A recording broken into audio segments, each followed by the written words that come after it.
First of all, give me your name. Keith Jensen, call me Chip. All right. Keith, what do you think? Prison authorities say that there are going to be changes at Quentin and eliminate or to reduce the potential for violence. Well, I've been here 2 years in San Quentin, and every time that violence occurs, there's some kind of new procedure, rules set into effect, some kind of new changes done. Like you see the yards being built out there, or the fence out in the upper yard. And it doesn't make any difference. Every time they institute a new policy, nothing changes. As long as this place is here, nothing's going to change. You can keep everybody in a cell, and you can make all these changes now, like they have North Block, that whole block over there is a security unit, this whole block security unit, part of South Block's a security unit. Via the media, the people are shown that, well, look at, see, last year we had 87 stabbings and 12 deaths, but this year, public, we only have 30 stabbings and 2 deaths. So there's progress. We can keep this prison open. Though the public, if you ask from surveys and polls that I've read, 85% of the public in the Bay Area alone wants this prison shut down. Okay? But as long as the authorities can show that the public that prison is functioning without any violence, which is the only thing that the public can relate to, not economics or anything, but without any violence, then they say, well, it must be working. Whatever they're doing there must be working, so we can keep this multi-million-dollar place open. We can get that furniture factory running again and get this money going, get the money flowing, get people back to work. And as long as we let the media be the mediator to the public, show the public that there's no violence here, so there's no reason to close it down. But nevertheless, you still only have a very select few who are going to get out there in the furniture factory and work for that measly sum of money that they make. And it all boils down to, as long as they can convince the public, man, that this penitentiary is going to function through these changes that they're going about now, and there's not going to be violence, then they can get this place operating again. They can get this place functioning. They can get this place where it's supposed to be a prison. It's making money with the furniture factory and the other businesses here. Okay, very good. Thank you. What do you think of these new changes that the prison authorities are going through? Do you think it's going to cut down on violence? Do you think it's going to be something that's worthwhile? Well, I think that it will cut down on violence if the officers here are sincere in helping the inmates, the people here, and stop, just talking about doing things and put their words, in motion. For instance, like I came here from CMC East to be a witness for the San Quentin 6, a potential witness. And the day I arrived here, I was aggressed upon by the staff, by 20-something officers, me and Kenneth Divan and Lawrence Justice. And I was maced, I was gassed, I was beat up pretty bad. I was cut on my left leg. I received 7-inch wound on my left leg. And I've been in ever since March. I've been held here. And my name is Al-Awal Khalik out of Rahim Allah. This is my true name. And well, do you think that any of these changes, is the prison system going to get better as far as you're concerned? Are we going to cut down on the violence if the authorities say and go ahead with the changes they're talking about? Apparently, they will get better because people know when they will be released now. They don't have to just sit back and say, well, wow, if I'm going to get out, next year, you know, they'll know now when they'll be released, because this is the new policy now. And I think that this would take a lot of pressure off of the people's minds here. However, it's going to take a lot of work, you know. It's not an easy task. And I think now that the people out there on the streets are becoming aware of that we are not criminals as the picture was painted, that we're not criminals, but we are just like the rest of the people, the citizens out there on the streets, you know. And like I said, you know, when I came in here, I was aggressive upon, you know.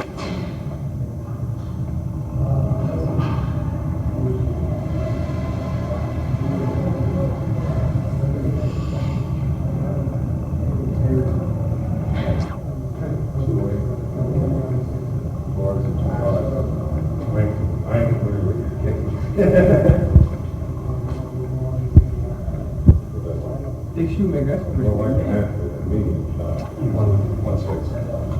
No, Deputy Jake and the training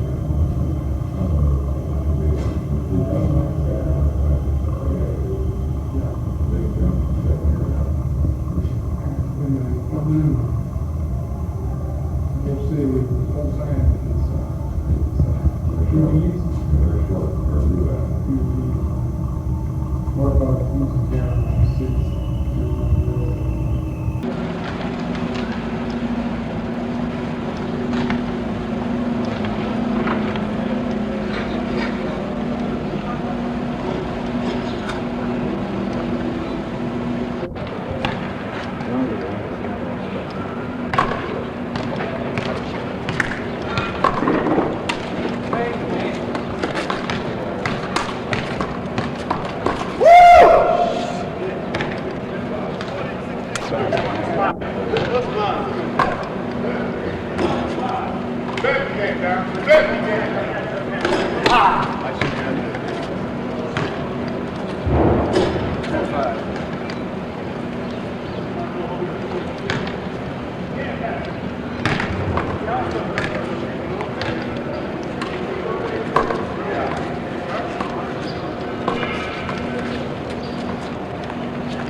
Charles Middleton, right? Right.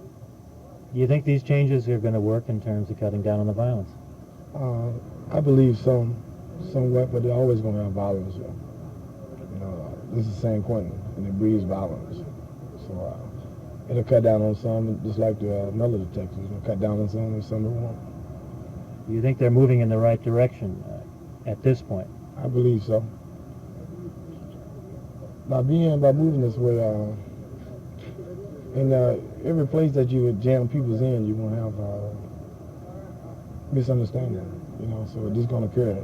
They can't cut down all the violence, you know, no matter how they try. So we can say they're going to alleviate from it a lot, you know. It's going to happen.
got this instead of legal books. Yeah, right. Typewriter. And our typewriter. And access to legal assistance.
More and more, new prisoners are likely to be young militants. Black or white, while they were on the outside, they fought the establishment. Now they are here, they fight prison authorities. Through threats or persuasion, they organize illegal paramilitary groups among the inmates. Many of the prisoners are afraid of them. The guards and the warden don't know how to deal with them. One of the radicals, George Jackson, caused his own and 5 other deaths trying to escape in August. Militants are blamed for a series of killings, and the prison has cracked down. Ringleaders have been confined to their cells, controls on all the inmates have been tightened, some privileges have been suspended. But while the militants have forced changes in prison life, the new challenge has driven the guards to improve their training and attitudes.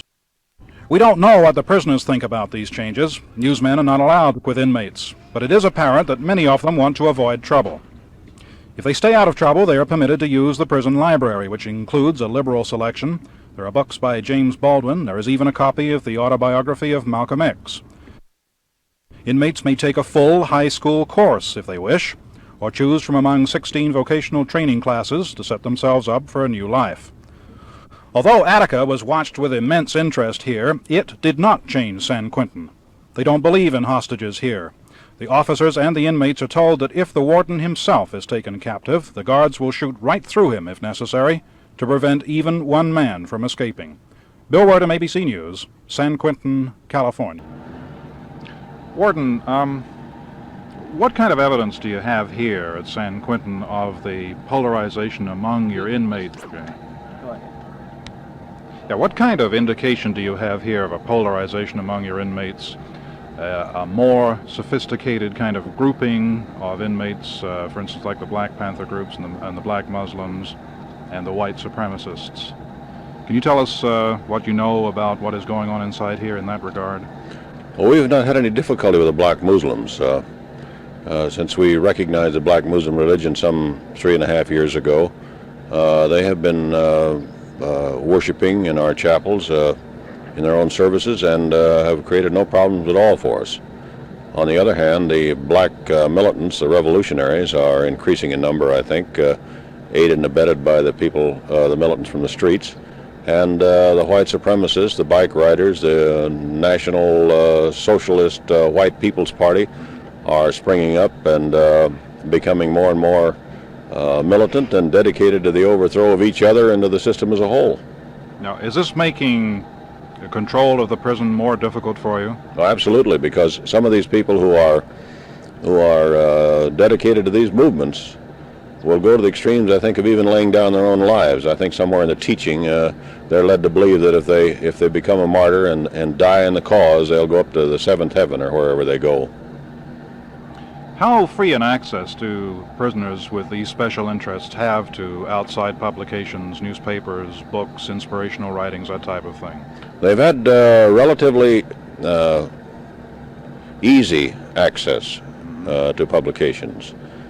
We have been in court on several occasions testing our right to withhold such publications. The state law, as passed a couple of years ago, provides that we must allow inmates to have anything that's accepted for mailing in the United States mails, with certain exceptions. That preaches racial supremacy, incites to violence, clearly obscene. And we've had some difficulty defining this in our own mind and defining it to the satisfaction of the court. So we have found that we have had to allow nearly everything in, including publications which say "off the pigs" at the bottom of every paragraph. We were able to successfully withhold one that gave explicit instructions on how to burn up a policeman. We were not able to withhold a book are books that are patently pornographic, clearly detail the sex act, and we've seen men who commit heinous sex crimes sit and read these for hour after, look at them for hour after hour. We were not permitted to deny a man, a burglar, the right to buy books on picking locks. The judge told me informally that might be the most therapeutic thing that the man could read while he was here. So they've had access to, the inmates within have had access to nearly everything that's printed, regardless of what it might be or regardless what their intent was. You say they've had access. Do they still have access to these writings? I'm going to be prepared to go to court more frequently because I'm going to view with a more jaundiced eye these publications that clearly preach the overthrow of the United States government by force, or the overthrow of any particular segment of our society.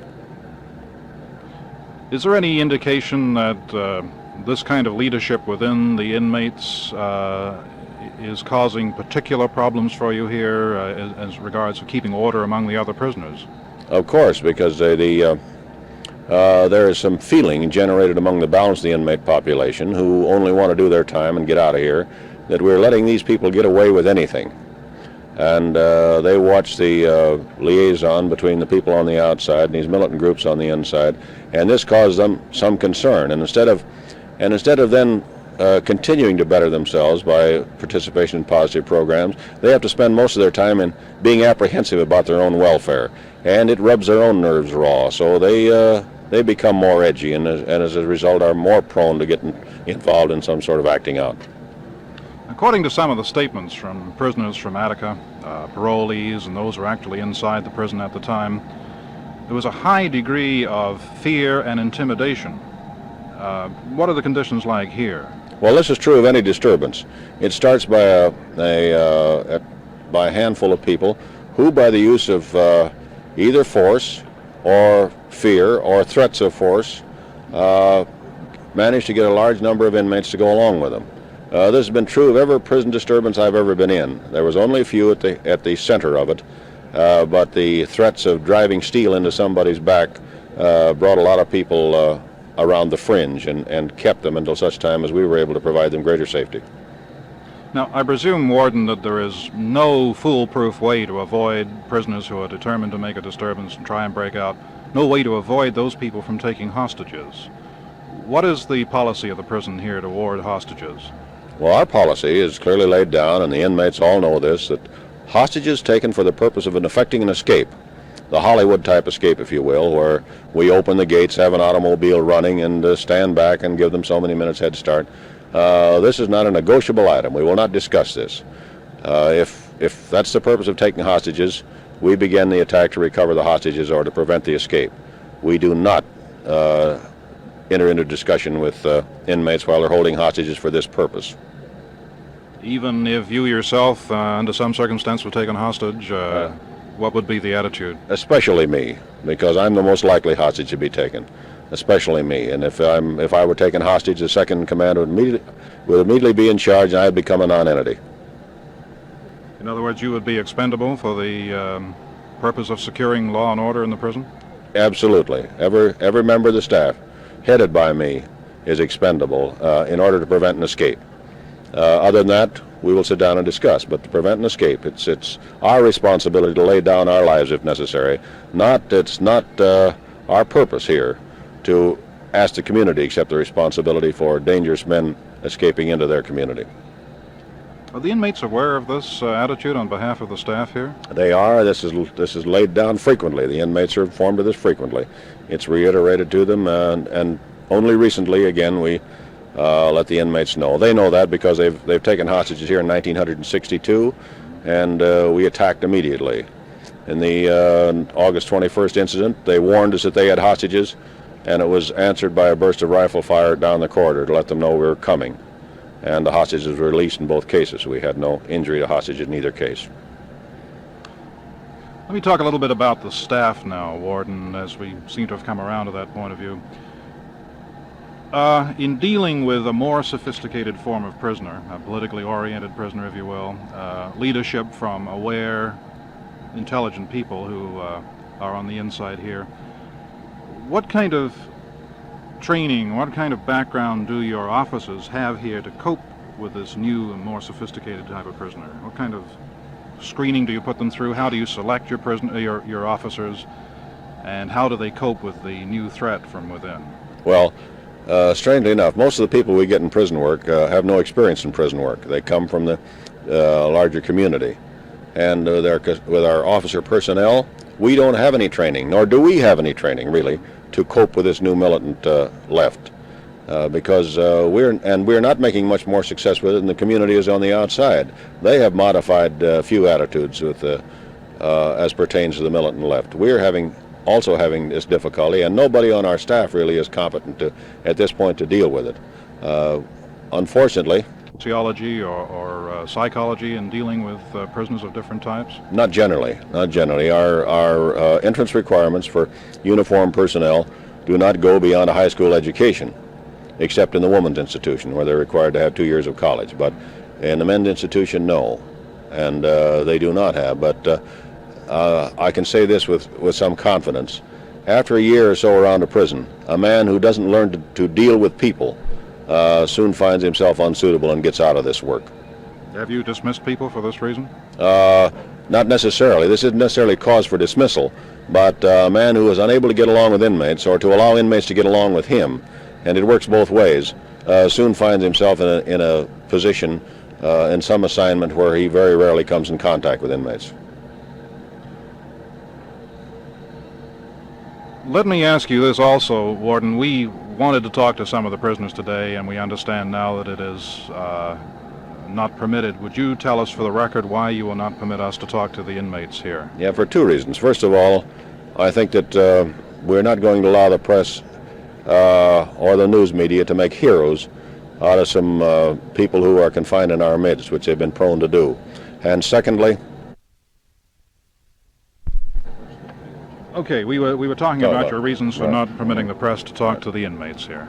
Would you pick it up from the beginning, Warden, please? yes, we no longer will permit the news media to interview specific inmates regarding themselves. We have no objection to discussing with inmates programs that are existent within the institution. We're not going to let the media lionize or make heroes out of men who committed crimes and are in our midst. And secondly, we think it unsuitable for a state agency to furnish a staging ground for being continually attacked. And prisoners in an institution must, by their own rules, attack the institution and the administration. And we don't think it should be our purpose or our duty to do so. So this is a rule that's been in existence in the federal prison system for a number of years, and we think it's a wise one now. We've had our fingers burnt several times. It's not inconceivable, though, that there may be things wrong on the inside, some legitimate grievances that need to be redressed. Now, if we can't talk to them, we would never find out about this. How do prisoners communicate, apart from riots and hostages, how do they communicate grievance to the prison authorities in an effective way? In an institution such as San Quentin, for which I can only answer, when I'm through with this, I'm going in. I have an interview line of 10 inmates this morning, 10 inmates tomorrow morning. On Monday, October the 4th, I and my staff will meet with the Executive Committee of the Inmate Council, and we meet once a month and for the purpose of solving problems. We meet together in an attitude generally of mutual respect for each other's problems and concern for each other, and sit down and try to solve problems. And we do this one day a month, and then at other times I'm in communication with the chairman of the Inmate Council, who is elected by a group of men elected by the inmate body to represent them. So that's the channel of communication here within this institution between the inmate body and the warden, and it's a direct line of communication. In addition, I have an interview line every week, and this week, because of problems I've had in the last couple of weeks, I'm going to have 2 in order to try to catch up on the backlog. So I am not inaccessible to inmates. This warden isn't. The last time we were here, when we did talk to some of the inmates, they kind of indicated that the inmate council were made up of a bunch of goody-goodies who would tell you what you wanted to hear and not really bring the true grievances to your attention. Do you have confidence in this inmate council? Well, I have confidence in them. Historically, inmate bodies don't have a great regard for inmate councils because inmate councils don't get all the things that the inmate body thinks they should get.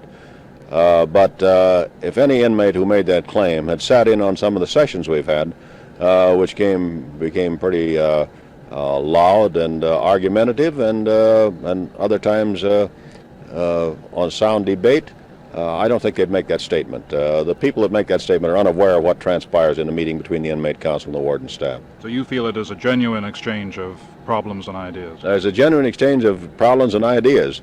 There's not a general acceptance always of the solutions, but there's a genuine exchange. I insist that no holds be barred and that nothing that's said in those meetings will be held against any person.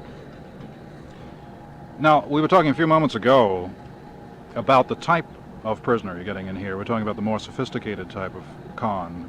You also indicated that the level of the con had gone down, that you're getting a rougher, less manageable man in here these days. Well, one thing that should be clearly understood, that in 1970 the prison system in California got less than 10% of all convicted felons within the state, which means that over 90% were handled some other way. This has to do with youth authority, probation systems, county jail systems, mental hospital, or whatever. So it must follow as day follows night that if we get only 10% of the convicted felons, we get those 10% which the judges or the probation departments think are either the most difficult to manage, have committed the most heinous crimes, or are the most danger to the community. These are only the people we get. We no longer get the little old one-time check writer or the first-time car thief, or the people who have leavened our prison society. So we're getting a saturated solution of difficult people to handle. And this in turn makes it more difficult for you and your officers. Certainly it does, and we're not unaware of it. Warden, have there been any changes here at San Quentin because of Attica? None because of Attica, no. We had hoped that in our review of our procedures after August 21st, we had done what was necessary to attempt to ensure the well-being of the inmate body and the staff. We've made some changes in our procedures since August 21st. Can you tell us what these recent changes are? Well, essentially, to restrict movement to in such size that we can control. We never have any greater movement or greater visitation from the outside than we can adequately control. And this has resulted in, I think, what some people would think were backward steps. We're making the inmates walk in a straighter line and not such large congregations, and to exercise them in separate parts of the institution as opposed to one big group. And we hope this will increase the safety. It may not, but we hope that it will. Okay, one last question. You hear from various sources that prisoners seeking rehabilitation are unhappy with the level of training they're getting. They say that leather work and woodwork and body work and automobiles is no longer enough to fit them to go back into the outside again. They wanted a more sophisticated form of education inside the prison. Now, is this possible? Is this A, true? Is it possible to give them more sophisticated training? And B, do you think this might help to take some of the heat off the pressure in here? Not necessarily in here, but in all prisons. Well, my experience has shown me that the men who don't want to be trained are quick to say that the training isn't relevant, it's not up to date. But at San Quentin we teach 16 trades. We believe that they're up to date. Our trade advisory committees who work with us from the outside, representing management and labor in laying out our curriculum, tell us that our training is good. They hire our people. But people who don't want to get involved in training, the same as they don't want to get involved in education, will say that the program is no good. But there are hundreds of people living on the street today who can testify to the quality of our training and who are working in the trade for which they've been trained. And incidentally, the number of people who pass through our training programs and are hired in the trade for which they've been trained far exceeds that of training schools on the outside. Our research has shown us this, that our graduates stay in the trade much better than those in manual training schools on the outside. Warden, thank you very much.